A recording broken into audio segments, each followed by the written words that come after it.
عزیز طلبہ و طالبات، یہ آن لائن کلاسز کا سلسلہ کووڈ-19 کے بڑھتے ہوئے جو اثرات ہیں، منفی اثرات، اس کی وجہ سے حکومت نے اور اس کے بعد یونیورسٹی انتظامیہ نے یہ فیصلہ کیا کہ کلاسز 15 تاریخ تک آن لائن ہوں گی۔ اسی ضمن میں صوبان سعید آپ سے آن لائن موڈ میں مخاطب ہوں۔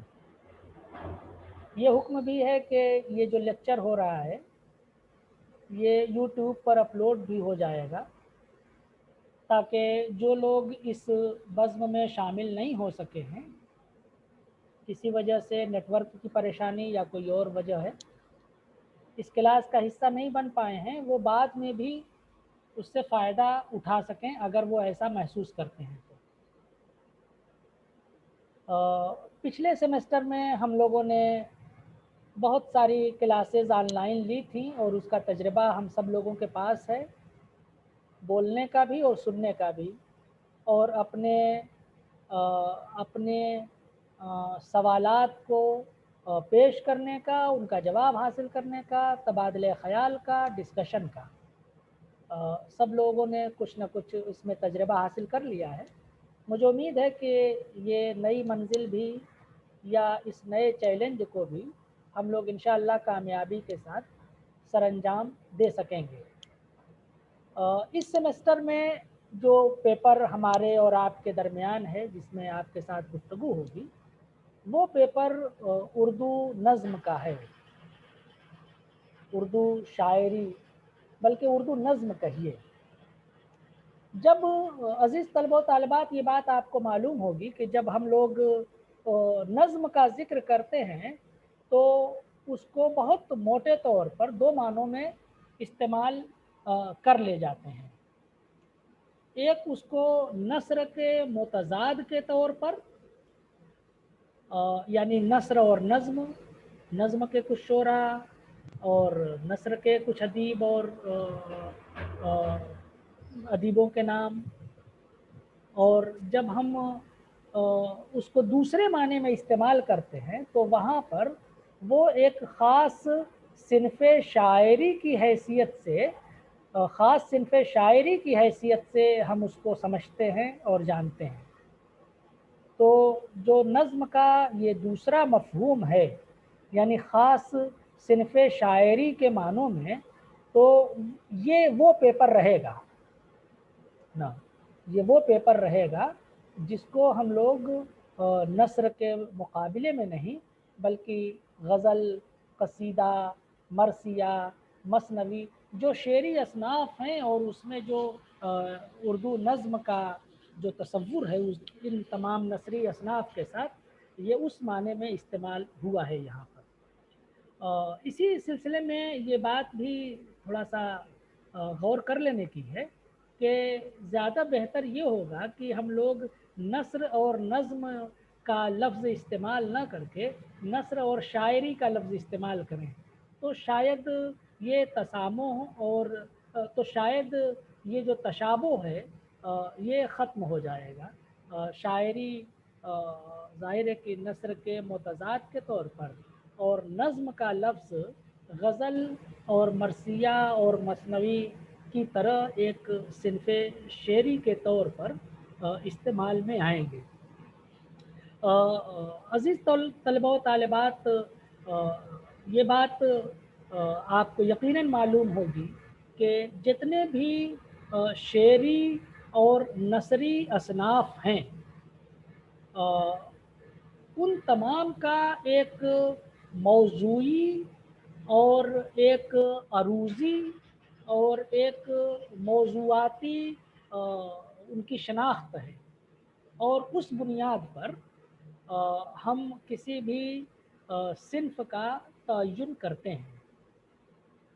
مثال کے طور پر مرثیہ ہے، تو مرثیہ ایک طرح سے موضوعی صنف شاعری ہے کہ ایک ایسی نظم جس میں کسی مرنے والے کی موت کا بیان کیا جائے اور اس طریقے پر اس کا بیان ہمدردانہ ہو کہ اس کے محاسن اور اس کے اوصاف پڑھنے اور سننے والوں کے دلوں پر نقش ہو جائیں اور ایک طرح کی ہمدردی بھی اس سے وابستہ رہے۔ قصیدہ ایک دوسری صنف شعری ہے جس میں مدح کا یعنی تعریف کا یا ذم کا یعنی برائی کا یا واعظ کا یا نصیحت کا ایک پہلو ہے،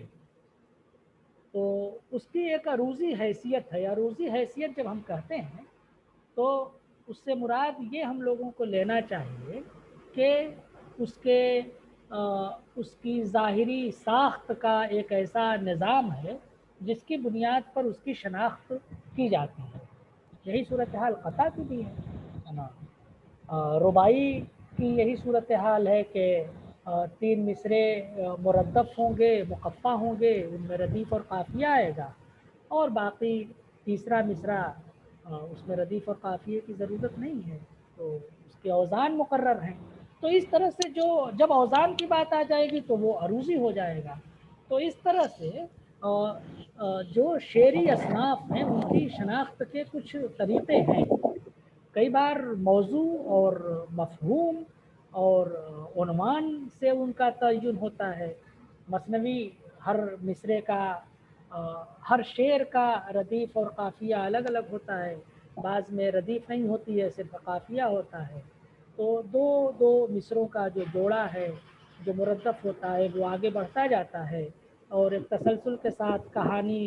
اپنے انجام تک پہنچتی ہے اور مثنوی کہہ دیا جاتا ہے، سلسلہ واقعات اس میں ایک منظوم ہوتا ہے۔ تو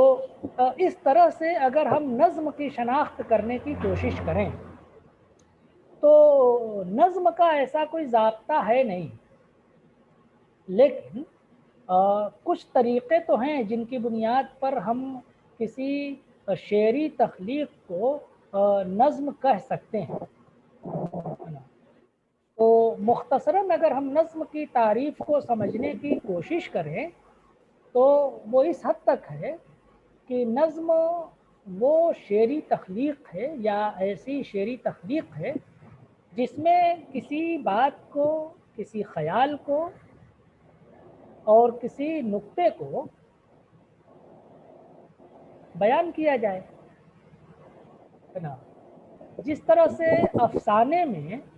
بنیادی طور پر ایک مرکزی خیال ہوتا ہے اور افسانہ اسی کے گرداگرد گردش کرتا ہے، اور جب افسانہ مکمل ہوتا ہے تو وہ جو وحدت تأثر والی پوری بحث ہے کہ آخر میں صرف ایک نقش باقی رہ جاتا ہے سامع یا قاری کے دل پر۔ تو اسی طرح سے نظم بھی ایک ایسی شعری تخلیق ہے جو مختصر بھی ہو سکتی ہے اور جو طویل بھی ہو سکتی ہے، یعنی طوالت اور اختصار کے نقطۂ نظر سے ہم نظم کو ممتاز نہیں کر سکتے ہے نا۔ نظم کو ہم ممتاز کریں گے 2-3 وجہوں سے۔ مثال کے طور پر نظم کا ایک عنوان ہوتا ہے، اس کی ایک سرخی ہوتی ہے، اور جب عنوان قائم ہو گیا تو یہ بات بالکل سمجھنے کی ہے کہ نظم اسی عنوان، اسی سرخی کے ارد گرد گردش کرے گی۔ مثال کے طور پر ہمالہ علامہ اقبال کی ایک بہت مشہور نظم ہے، مسدس کی شکل میں لکھی گئی ہے اور اس میں ظاہر ہے کہ ہمالیہ کی زبانی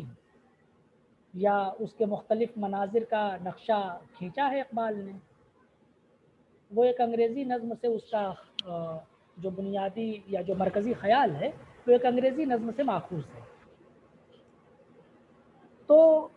مسدس کی شکل میں نظم لکھی گئی، اس نظم کا ایک عنوان ہے، اس عنوان کے دائرے میں رہتے ہوئے اقبال نے اپنی گفتگو مکمل کی۔ اے ہمالا اے فصیلے کشور ہندوستاں، چومتا ہے تیری پیشانی کو جھک کر آسماں، تجھ میں کچھ پیدا نہیں دیری نہ روزی کے نشاں، تو جواں ہے گردش شام و سحر کے درمیاں۔ ٹیپ کا شعر مجھ کو یاد نہیں ہے، اس کو ایک نظر دیکھنا پڑے گا۔ یا اقبال کی ایک دوسری نظم لے لیجئے، نیا شیوالا، پڑھی ہوگی آپ نے۔ ترانے ہندی لے لیجئے، سارے جہاں سے اچھا ہندوستاں ہمارا، ہم بلبلے ہیں اس کی یہ گلستاں ہمارا۔ یا نیا شیوالا کے سچ کہہ دوں اے برہمن گر تو برا نہ مانے، تیرے صنم قدوں کے بت ہو گئے پرانے، اپنوں سے بیر رکھنا تو نے بتوں سے سیکھا، جنگ و جدل سکھایا وائس کا جنگ و جدل سکھایا وائس کو بھی خدا نے، اپنوں کی پتھر کی مورتوں میں سمجھا ہے تو خدا ہے، خاک وطن کا مجھ کو ہر ذرہ دے وطا ہے۔ ایک تسلسل کے ساتھ، سلسلے وار ایک ترتیب کے ساتھ، یکے بعد دیگرے ایک بیان ہے، ایک بات ہے جو آگے بڑھتی جا رہی ہے، اور اخیر میں غیریت کے پردے ایک بار پھر اٹھا دیں، بچھڑوں کو پھر ملا دیں، نقشے دوئی مٹا دیں، سونی پڑی ہوئی ہے مدت سے دل کی بستی، ایک نیا شیوالا اس دیس میں بنا دیں۔ ہر صبح اٹھ کے گائیں، میں جستہ جستہ اشعار سنا رہا ہوں کہ ہر صبح اٹھ کے گائیں منتر وہ میٹھے میٹھے، سارے پجاریوں کو میں پیت کی پلا دیں، دنیا کے تیرتھوں سے اونچا ہو اپنا تیرتھ، دامان آسماں سے اس کا کلش ملا دیں، شکتی بھی شانتی بھی بھکتوں کے گیت میں ہے، دھرتی کے باسیوں کی مکتی پریت میں ہے۔ تو ایک مرکزی خیال ہے اتفاق و اتحاد کا، اور اس مرکزی خیال کو پیش کرنے کے لیے نیا شیوالا کی تخلیق کی گئی، جہاں ایک شیوالا وہ ہندو مذہب سے متعلق ہے، مسجد مسلم مذہب اور اسلام مذہب اور مسلم تہذیب کی نمائندگی کرتا ہے۔ اقبال نے ایک نیا شیوالا قائم کرنے کی وکالت کی ہے، اور وہ نیا شیوالا جس میں سبھی لوگ مل جل کر کے بیٹھیں، شکتی بھی شانتی بھی بھکتوں کے گیت میں ہے، یا ہر صبح اٹھ کے گائیں منتر وہ میٹھے میٹھے، سارے پجاریوں کو میں محبت کی شراب پلانے کی بات کہی گئی ہے نا۔ میرا فرض ان کا جو فرض ہے وہ اہل سیاست جانے، میرا پیغام محبت ہے جہاں تک پہنچے۔ تو اقبال نے اسی محبت کے پیغام کو پہنچانے کی کوشش کی ہے، اور اس کے ذریعے ہندوستانی سماج کے تانے بانے کو ایک نئی سمت دینے کی کوشش کی ہے، جس کو ہم لوگ سیکولر کہتے ہیں، جس کو آپسی بھائی چارہ یا اخوت اور مساوات کہتے ہیں، جس کو ہم لوگ قومی یکجہتی کے مختلف ناموں سے تعبیر کرتے ہیں۔ تو اس طرح سے نظم کی تعریف جب ہم کرتے ہیں تو ہمیشہ یہ بات ذہن میں رہنی چاہیے کہ نظم ایک ایسی شعری تخلیق ہے جس میں کسی ایک عنوان پر، جب عنوان ہو گیا تو موضوع ہو جائے گا، یعنی کسی ایک موضوع پر کسی عنوان کے سہارے ایک مرکزی خیال کو ہم پائے تکمیل تک، ہم معراج تک، ہم اختتام تک پہنچائیں، ہے نا۔ نظم شروع ہوتی ہے اور مختلف پرپیش راہوں سے، نشیب و فراز سے گزرتی ہوئی یا گزرتا ہوا خیال ایک جگہ جا کر کے مکمل ہو جاتا ہے نا۔ اقبال کی نظم آتی ہے ہمالیہ کی آتی ہے ندی فراز کو سے گاتی ہوئی، اخیر میں کہا کہ ہاں دکھا دے اے تصور، پھر وہ صبح و شام تو دوڑ پیچھے کی طرف اے گردش ایام تو۔ تو اس طرح سے اقبال نے اس نظم کو وہاں پر مکمل کرنے کی کوشش کی ہے۔ الغرض جتنی بھی نظمیں آپ پڑھیں گے تو اس میں ایک بہت بنیادی خیال آپ کے ساتھ ساتھ، مرکزی خیال آپ کے ساتھ ساتھ چلتا رہے گا، اور وہ مرکزی خیال ہی نظم کا حاصل ہے، اسی مرکزی خیال نے شاعر سے وہ نظم کہلوائی ہے، اس کے لیے کسی ہیئت کی پابندی نہیں ہے۔ ہیئت کا مطلب مسدس میں ہے، مربع میں ہے، مخمس میں ہے، ترکیب بند ہے، ترجیح بند ہے۔ ان تمام ہیئتوں پر ہم لوگ اگلی کلاس میں گفتگو کریں گے اور اس کو مثالوں کے ذریعے سمجھنے کی کوشش کریں گے۔ نثری نظم ہے، آزاد نظم ہے، معرہ نظم ہے، سب کا ہمارے پاس ایک سرمایہ ہے نا۔ سبھی نظمیں ہیں، ہر رنگ میں نظم جلوہ گر ہوتی رہی ہے نا، جب آپ مخدوم محی الدین کی نظم چاند تاروں کا بن پڑھیں گے تو اس میں ایک نئی ہی حیت سامنے نکل کر کے آتی ہے۔ تو کہنے کا یہ مطلب ہے، یا اختصار کے ساتھ اپنی بات جو کہنا چاہتا ہوں وہ یہ کہ نظم ایک ایسی شعری تخلیق ہے جس کا ایک عنوان ہوتا ہے اور کسی خاص موضوع پر وہ نظم کہی جاتی ہے، خاص موضوع کی وجہ سے نظم کا ایک مرکزی خیال ہوتا ہے اور وہ مختلف مراحل سے گزرتا ہوا اپنے نقطۂ اختتام تک یا نقطۂ معراج تک پہنچتا ہے نا۔ اور اس کے لیے حیت کی کوئی پابندی نہیں ہے، جس کا میں نے ذکر کر دیا ہے۔ تو اس طرح سے غزل کی جب ہم حیت کا ذکر کرتے ہیں تو غزل کی حیت معلوم ہے، مطلع، حسن مطلع، مقطع اور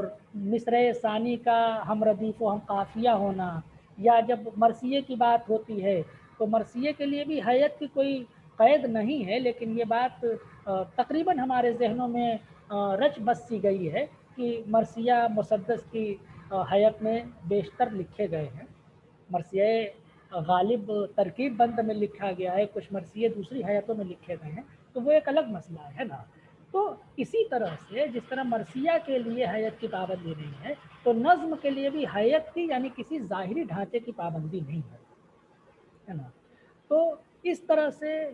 نظم کی تعریف ہوئی ہے، اور نظم کی اس تعریف میں آپ